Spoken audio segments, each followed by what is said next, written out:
Assalamu alaikum wa rahmatullahi ta'ala wa barakatuh et bienvenue à nouveau sur le ICC Sisters Podcast où nous aidons notre communauté musulmane à développer un esprit et un mode de vie équilibré.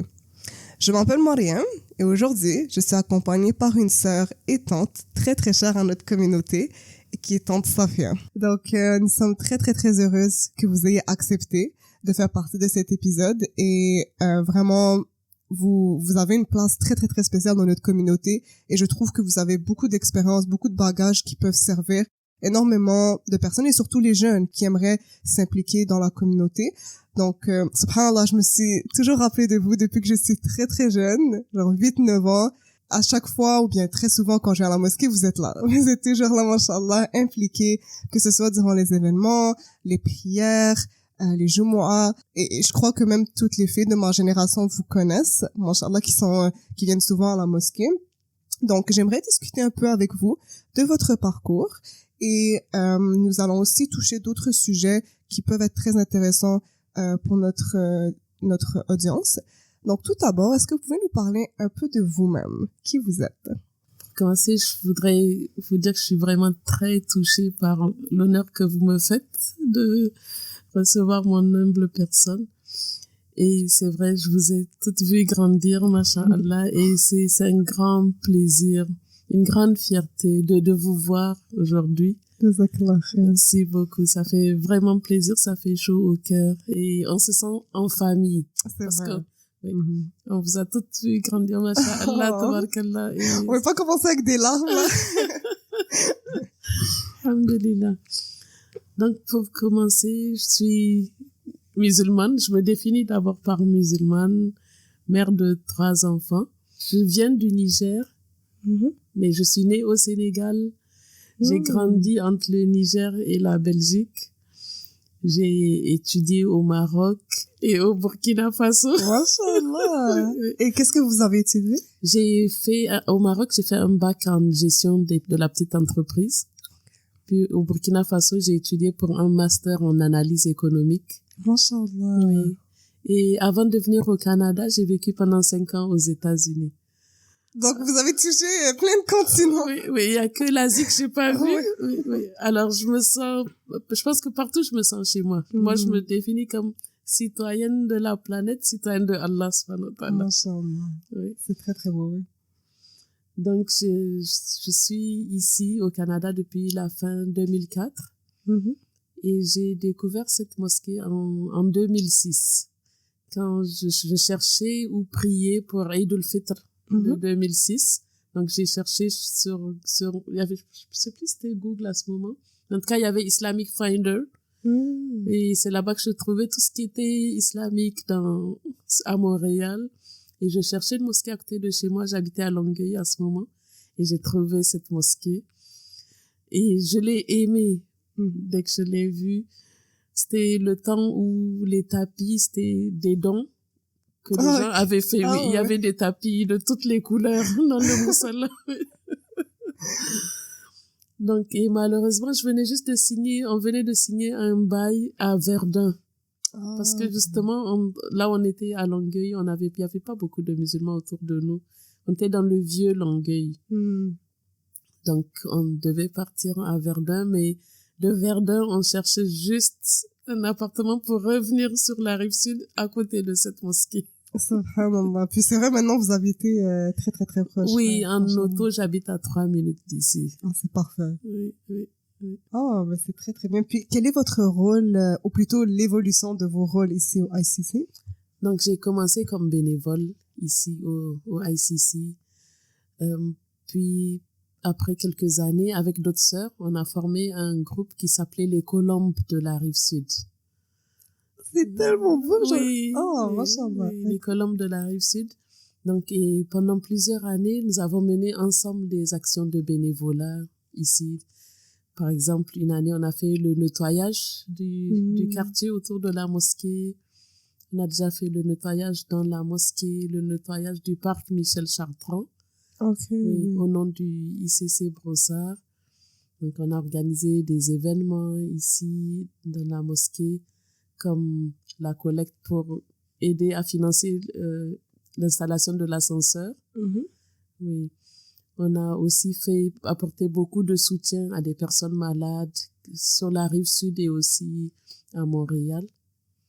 Donc, et j'ai toujours été aussi, depuis très longtemps, je pense depuis 2011, bénévole pour organiser les prières de Tarawih et les prières du Eid. Donc, à ce moment, il y avait la sœur Hanadi Saad, c'était elle qui s'en occupait. Puis, après Hanadi, j'ai pris la relève. Oui. Et depuis une année, je travaille aussi comme employée ici à la mosquée, donc comme assistante administrative pour aider l'école arabe, le camp de jour et l'administration. Masha'Allah. Donc, l'organisation des prières aussi, ça, c'est une très, très bonne expérience qui vous a permis, petit par petit, maintenant, à devenir plus impliqué, devenir une employée de la mosquée. Puis, je crois que vous faites aussi de l'école à la maison et, bon, école à la maison, mais aussi à la mosquée, dans le sens que vous êtes plusieurs femmes à regrouper vos enfants et donner des cours ici, n'est-ce pas? Oui, exactement. Donc, en fait, l'école à la maison, c'est un concept qui m'a toujours intéressée. Donc, depuis, quand j'étais à Verdun, justement, donc, je fréquentais le centre communautaire là-bas et j'amenais mes enfants les mardis et jeudis. Ils avaient à ce moment 3 et 1 an quand on a commencé à y aller. Donc, on allait là-bas les mardis, jeudis pour faire des activités. Et j'ai remarqué qu'il y avait avec nous des enfants qui avaient 7, 8 ans. Donc, l'âge d'aller à l'école. Et je trouvais ça un peu bizarre. Donc, un jour, j'ai demandé à une des mamans comment ça se faisait que ces enfants soient là un mardi et un jeudi. Puis elle m'a dit, mais parce que je fais du homeschooling. Parce que, bon, même les francophones utilisent plus le terme homeschooling. Ouais. Ça sonne mieux que l'école à la maison. C'est trop long, ouais, l'école à la maison. Donc, c'est là qu'une des mères m'a expliqué qu'elle faisait le homeschooling et je lui ai demandé, mais pourquoi et est-ce que le gouvernement reconnaît cela? Elle m'a dit oui, c'est quelque chose que le gouvernement reconnaît. Le ministère de l'Éducation a tout un département dédié aux homeschoolers pour donner du soutien aux familles qui font du homeschooling. Donc, chaque famille qui en fait a une personne ressource au ministère. Donc, on peut contacter pour lui demander toutes les questions auxquelles un parent éducateur peut penser. Donc, par exemple, de quel document j'aurais besoin? Quel est le meilleur livre pour enseigner les maths à tel niveau? Quelles ressources y a-t-il dans ma ville si je veux faire un laboratoire de sciences, une expérience dans un laboratoire de sciences, par exemple? Donc, et le ministère va nous mettre en contact avec une commission scolaire. Donc, ça va être généralement celle de la zone où on est. Et on va avoir une école à laquelle on est rattaché. Oui. D'accord. Donc, à la commission, enfin, au centre de service scolaire, le nom a changé. Au centre de service scolaire, on a aussi une direction qui s'occupe de ceux qui font le homeschooling.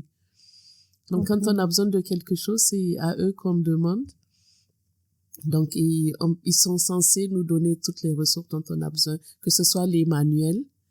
Donc, à part les cahiers dans lesquels les enfants écrivent, parce que bon, même ceux qui vont à l'école publique, ils achètent eux-mêmes leurs cahiers. Mais les manuels, la commission scolaire, le centre de service scolaire peut nous les prêter. Oui, si on a besoin d'un laboratoire, ils peuvent nous donner accès au laboratoire et tout. Ah, c'est bon, ça va. Et ça, c'est spécifiquement au Québec? Oui, bon, je connais plus les technicalités du côté du Québec. Mais le homeschooling, c'est quelque chose qui se fait beaucoup. Aux États-Unis, il y a quelques années, je sais qu'il y avait plus d'1 million d'enfants qui faisaient le homeschooling, oui. Je sais pas quelles sont les statistiques aujourd'hui, mais il y a quelques années, oui. Ici, au Québec, je pense qu'il y a un peu moins de 8000 enfants qui font le homeschooling. Ça va. Et vous, ça fait combien d'années que vous faites? Donc, moi, cette année a été ma première année. Oui. Parce que bon, pour faire le homeschooling, il faut que les deux parents épousent cette idéologie. Donc, j'ai voulu le faire avec mon garçon quand il allait commencer l'école, mais son père ne supportait pas vraiment l'idée. Donc, à cause de ça, je l'ai pas fait. J'ai essayé avec ma deuxième fille, ou plutôt ma première fille, quand elle allait commencer le secondaire. Mais elle-même ne le voulait pas. Elle voulait rester avec ses amis à l'école, donc ça n'a pas donné. Et finalement, donc cette année, avec toute cette idéologie du genre qui a fait son entrée dans les écoles, donc mon mari, lui aussi, a épousé l'idée. Et c'est pour ça qu'avec la dernière, donc avec notre dernière fille, on a commencé le homeschooling. Donc pour sa deuxième année au secondaire. Donc elle l'a faite à la maison. Et ça s'est bien passé. Et ça s'est bien passé, alhamdulillah. Oui. On pourrait vraiment dédier tout un épisode là-dessus si vous voulez, avec des questions plus détaillées sur le homeschooling, parce que c'est vraiment, vraiment intéressant. Et comme vous dites, comme par exemple votre époux au début, il y a plusieurs gens qui ne sont pas trop intéressés par l'idée, mais après, en sachant les côtés positifs et les côtés négatifs, on est plus capable de prendre une décision réfléchie là-dessus. Tout à fait. Donc, on va retourner au sujet de vos travaux communautaires. Donc, j'aimerais savoir, quand vous étiez arrivé ici, vous avez découvert cette mosquée, mis à part que vous avez aimé la mosquée, qu'est-ce qui vous a attiré à dédier autant de temps pour faire ces travaux communautaires et créer l'équipe des sœurs, des colombes de la Rive-Sud. Ok, je voulais pas me tromper. Donc, qu'est-ce qui vous a motivé à créer cette équipe des colombes de la Rive-Sud pour faire tous ces travaux qui nécessitent du temps, nécessitent de l'énergie? Je pense que c'est cet amour de servir la communauté, parce que en servant la communauté, on sert Allah subhanahu wa ta'ala. Donc, et il y a aussi le fait que personnellement, j'ai toujours vu mon père faire du bénévolat. Donc, mon père avait un parti politique, et avant que les partis politiques ne soient permis dans mon pays, il avait une association qui était dédiée à changer le quotidien des gens, apporter de l'aide à la communauté. Donc, il y a toujours eu des réunions chez nous. Il y a toujours eu installer des chaises, faites ceci, apportez cela à telle personne qui est malade, venez accompagner telle personne à l'hôpital, aider telle autre personne à faire son passeport, des choses comme ça. Donc, et quand j'avais 24 ans, j'ai joint la Jeune Chambre internationale. Je sais pas si vous connaissez, il y a un mouvement qui s'appelle les JCs. Okay. Oui, c'est une association qui se retrouve dans tous les pays du monde. Ici aussi, il y en a. Donc, je pense qu'elle est née dans les années 1900, début des années 1900 aux États-Unis. C'était d'abord un club de jeunes qui voulaient juste socialiser. Puis, ils se sont donnés par la suite comme mission d'aider leur communauté, de servir leur communauté. Donc, j'ai travaillé avec les JCs de la ville où j'étais, au Niger, puis aussi au Burkina Faso. Donc, et l'objectif, c'était juste d'aider dans la communauté. Et on avait un credo qu'on récitait avant de commencer chaque rencontre. Donc, et les 2 points qui sont restés avec moi de ce credo, c'était: nous croyons que le véritable sens de la vie est l'amour de Allah, subhanahu wa ta'ala, et que servir l'humanité constitue l'œuvre la plus noble d'une vie. Donc, en gros, c'est que comme servir Allah à travers servir l'humanité, c'est la meilleure chose qu'on puisse faire. Donc, et quand on regarde dans l'islam, c'est ce que le prophète sallallahu alayhi wa sallam nous dit. Et j'ai commencé à prendre des cours intensifs en islam en 2009. Et mon professeur, c'est ce qu'elle nous a toujours répété. Donc, de ne jamais manquer une opportunité pour servir nos semblables. Parce que c'est à travers cela qu'on sert Allah subhanahu wa ta'ala. Donc, et c'est de là que vraiment c'est parti. C'est-à-dire, pour moi, la meilleure chose que je puisse faire, c'est dédier mon temps à la communauté, à Allah subhanahu wa ta'ala. On a aussi le hadith, le prophète sallallahu alayhi wa sallam nous a dit: Khayrun nas anfa'uhum linnas. Donc, le meilleur des êtres humains, c'est celui qui est le plus utile aux êtres humains.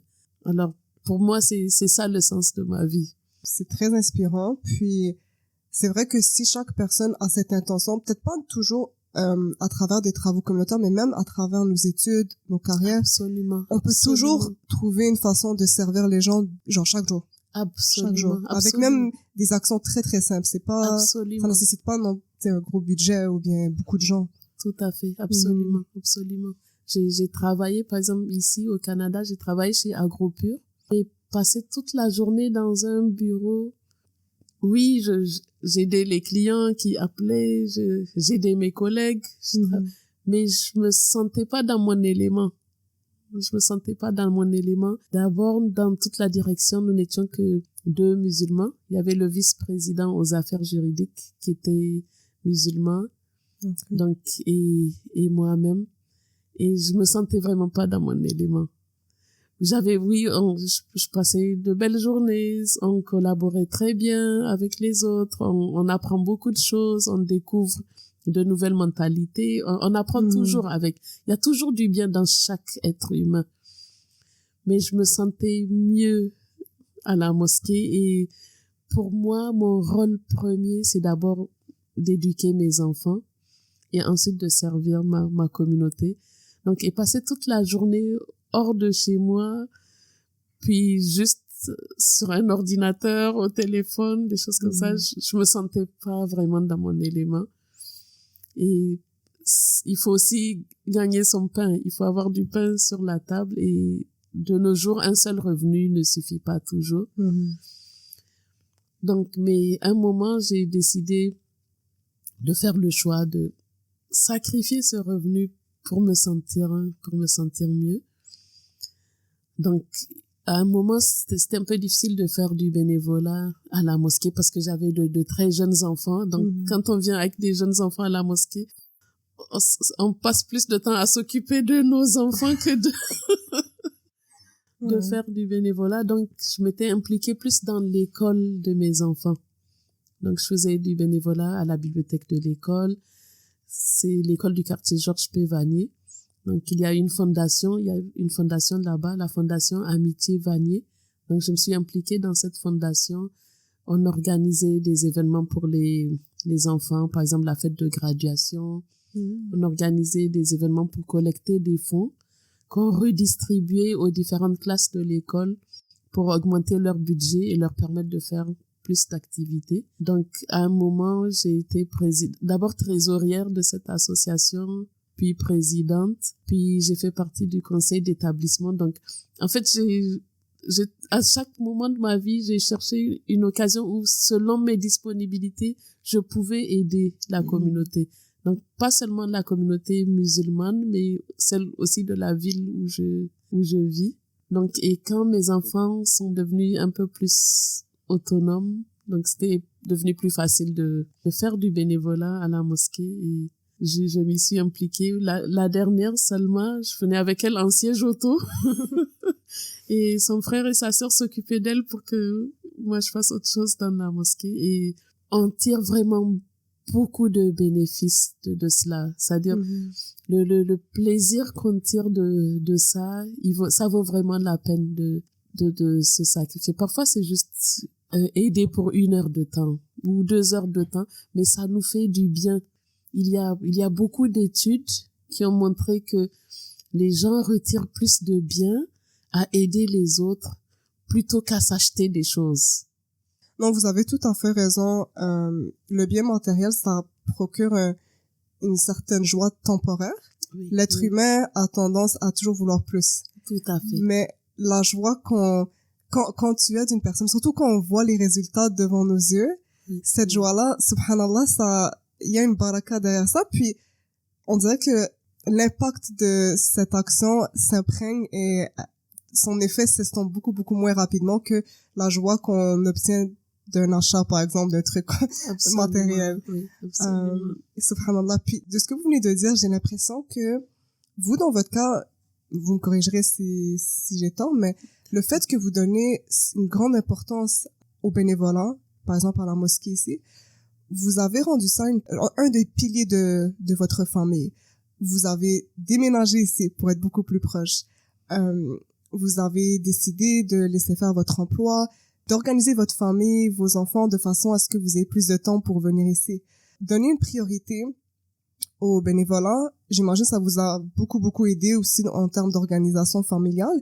Est-ce qu'il y a d'autres éléments qui vous ont permis de balancer le temps que vous consacrez aux travaux communautaires et le temps que vous consacrez à la maison pour votre vie personnelle. Donc, l'une des choses qui m'a aidée, c'est d'impliquer toute la famille. Donc, on est souvent tous ensemble ici. Et l'autre chose, pour moi, c'est de toujours me poser la question, quelle est ma priorité en ce moment? Donc, comme pour la prochaine heure, quelle est la chose que je dois faire? Qu'à la fin de la journée, je vais me dire, heureusement que j'ai fait cette chose. Donc oui, parfois, ça va être de faire quelque chose pour la famille. Donc, par exemple, s'assurer qu'il y a à manger à la maison. Donc, et en fait, quand on priorise Allah subhanahu wa ta'ala, tout le reste s'aligne. Allah subhanahu wa ta'ala nous apporte de l'aide. Parfois, il m'est arrivé, par exemple, qu'il y ait un événement, puis que je n'ai pas le temps de faire la cuisine, par exemple, chez nous. Donc, et je vais être devant le dilemme, est-ce que je reste faire la cuisine? Puis là, l'événement, ça va être en retard, je vais attendre. Puis je vais me dire, OK, servir la communauté, ça va avoir plus d'impact sur plus de personnes. À la maison, au pire, on va s'acheter une pizza. Et subhanallah, je vais venir à l'événement. Et à la fin, par exemple, il va y avoir tellement à manger que tout le monde pourra en prendre pour amener à la maison. Et je vais prendre. Et je vais me dire que, donc c'est Allah subhanahu wa ta'ala qui a facilité cela. En le mettant comme priorité, il m'a résolu l'autre chose. Ou c'est arrivé que je suis dans ce dilemme, je me pose la question et une voisine ou une amie va m'appeler, je viens chez toi, j'ai préparé quelque chose que j'ai voulu partager avec toi. Et je m'attendais pas du tout à ça, par exemple. C'est arrivé plusieurs fois comme ça. Donc, et j'ai compris comme prioriser Allah subhanahu wa ta'ala, ça règle tous nos problèmes. Et il y a, je pense, je vais pas dire le nom du savant pour ne pas me tromper, mais je pense que c'est Ibn al-Qayyim, donc qui l'a dit aussi en d'autres mots. Donc comme quand on priorise Allah subhanahu wa ta'ala, quand il devient le centre de notre vie, Allah s'occupe de tout le reste. C'est vrai, l'intention c'est très très très important. Oui, absolument. L'intention c'est la plus importante. Puis en termes de, comme vous avez dit là, maintenant le fait que si votre fille vous l'éduquez à la maison, ça aussi, ça facilite encore plus les choses, avec plus de flexibilité dans l'horaire, j'imagine. Oui, énormément. Et bon, c'est une question assez difficile, mais quels sont les plus gros défis que vous avez rencontrés depuis que vous avez commencé à faire des travaux communautaires ici? Moi, je vois les défis comme je les vois plus en opportunités. Donc, je dirais que j'ai eu beaucoup d'opportunités d'apprendre plus d'opportunités de gérer des situations auxquelles on s'attend pas. Et c'est toujours comme une école. Donc, on en tire plus d'expérience, plus de leçons pour faire face à d'autres opportunités qui vont se présenter. Donc, peut-être, je dirais, le manque de temps parfois pour faire tout ce qu'on veut faire. Oui. C'est vraiment, je dirais que si je dois appeler ça défi, c'est peut-être ça que j'ai rencontré. Mais moi, j'ai vu plus d'opportunités. C'est vrai, balancer plusieurs chapeaux comme vous le faites, des fois, ça peut être un peu plus difficile. Puis, selon votre expérience, étant donné que vous nous avez vu grandir ici, comment est-ce qu'on peut encourager les jeunes et même des enfants de très bas âge à commencer à s'impliquer dans la communauté? Et genre, quelle serait la meilleure action qu'ils peuvent faire pour commencer à s'intégrer? Donc, concernant les jeunes, la première chose que je dirais, c'est d'apprendre sa religion. Plus on connaît notre religion, plus on connaît Allah subhanahu wa ta'ala, plus on va l'aimer et plus on va vouloir le servir. Donc, pour moi, tout part de là, c'est-à-dire on doit chercher à connaître Allah subhanahu wa ta'ala le mieux possible. Maintenant, les plus jeunes, donc les plus vieux doivent déjà être un exemple pour eux. Donc, les enfants, les jeunes apprennent plus par l'action en voyant les autres faire. Donc, ils apprennent plus par l'action que par les mots. Donc, pour moi, si nous, les plus vieux et les plus jeunes que nous, mais plus vieux que ces enfants, nous comportons comme les ambassadeurs de l'islam et de cette mosquée envers ces jeunes. Donc, nous allons leur donner l'amour de venir ici. Et nous pouvons aussi penser à des choses qu'ils peuvent faire à leur âge, comme, par exemple, une suggestion qu'une jeune fille m'a faite, ce serait, par exemple, de créer une brigade verte dans cette mosquée. Donc, impliquer les très jeunes à faire du bénévolat, par exemple, en ramassant les bouteilles d'eau, les bouteilles plastiques. Donc, pour faire du recyclage, en ramassant tout ce qui peut être recyclé. Donc, en gros, donner une responsabilité à ces jeunes, donc, qui va pas leur demander beaucoup de temps, beaucoup de travail, mais qui va leur faire se sentir importants. Donc, ils vont voir qu'ils font une différence dans la communauté à leur âge. Donc, et ça va leur permettre aussi d'être occupés. Et le bien qu'ils vont en tirer va les appeler à revenir encore. C'est une très très bonne suggestion. Je suis tout à fait d'accord. Même dans les écoles, il y a toujours, en tout cas selon mon expérience, je sais pas si ça l'a changé, mais dans les écoles primaires, on avait toujours justement des brigadiers.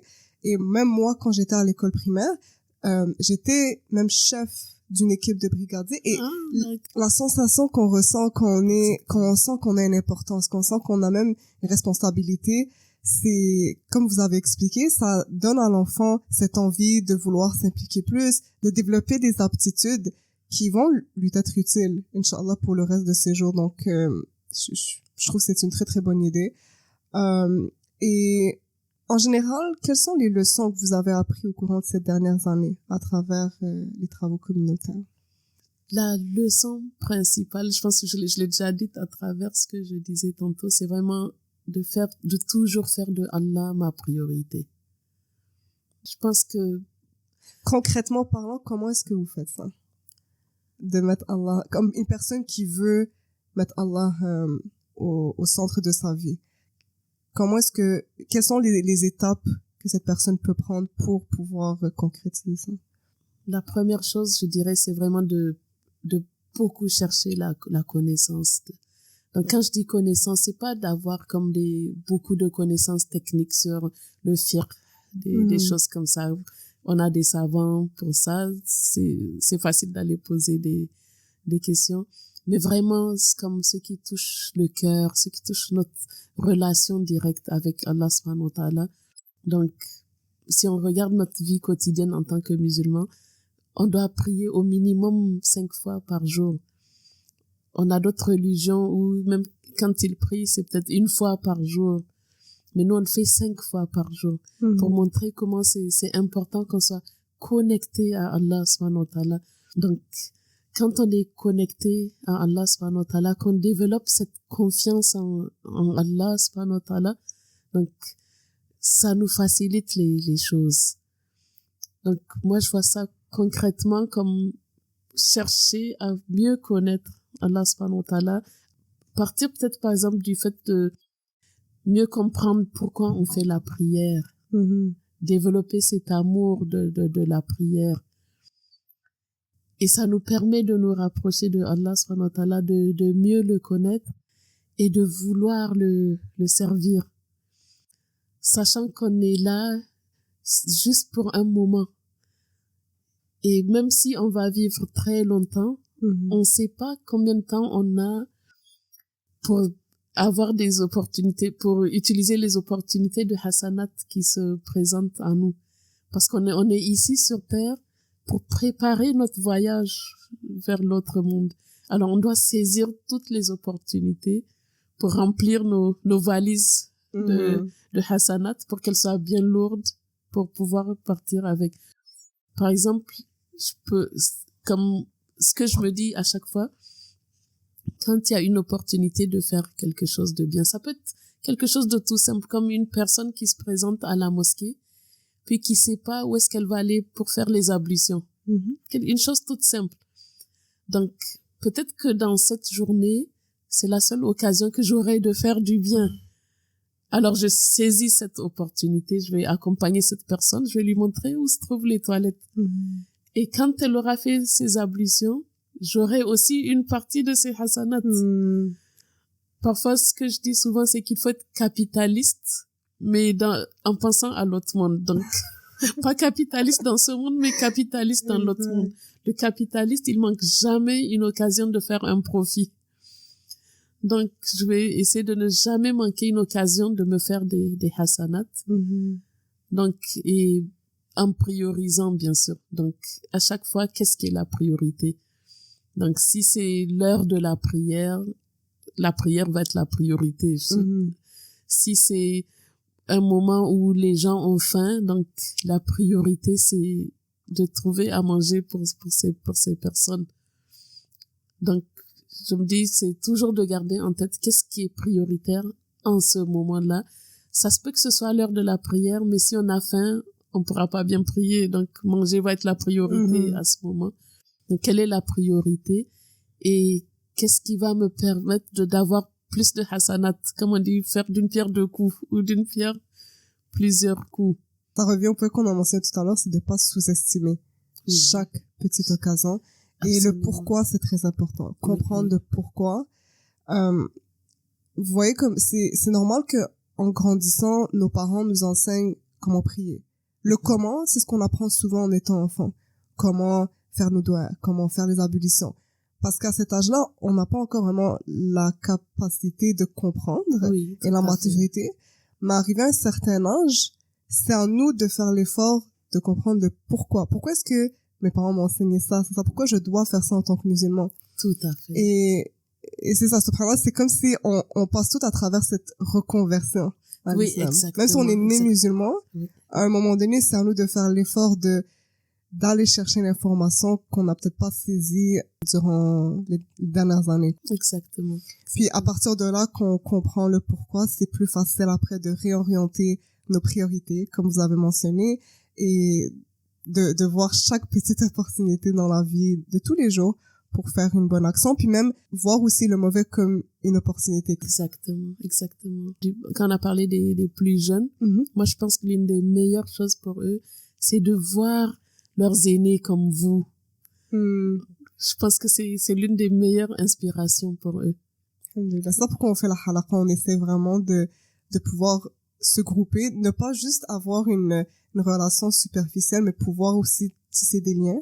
Parce que je trouve que ça aussi c'est important de nos jours, c'est d'avoir une personne avec qui on peut parler, comme vraiment avoir un confident peut-être. Parce que les difficultés que les jeunes passent à travers ici, c'est pas évident.